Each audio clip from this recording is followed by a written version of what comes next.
Ramogi Juang kama chelo bendo dhibedo kanyo kawarango chenro mopogore kanyo kawarango kanyo ni Jatend piny Kenya William Ruto bende koro osingo mano mar chiwruok mar piny Kenya e rito aluora. Mano bende kawacho kanyo ni kotele nyasi mar yawo romo mano madhi nyime e chenro mag jiwo ler mar aluora. Odiochieng' makono nyasi no bende otimore kanyo e log tich mano mar riwruoge mag piny mangima mano UN marango wechego mag aluora mantiere e bombe mopogore ahinya mae mantiere buo Nairobi kar kae. Ruto owacho ni piny Kenya biro mana bago romo makamano bende mag lalruok e wi weche mag aluora, romo ma biro timore dwe mar 9 higani mar 2023.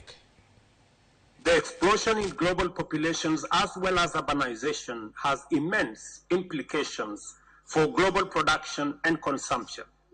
with humanity poised firmly between trends and practices likely to overwhelm the planet's capacity to support life on one end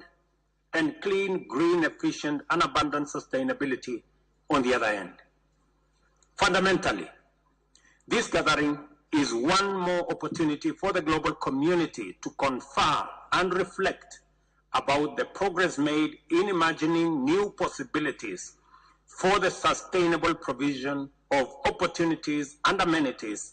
to promote the flourishing of nearly 10 billion human beings whilst enhancing the Earth's capacity to support all life on it.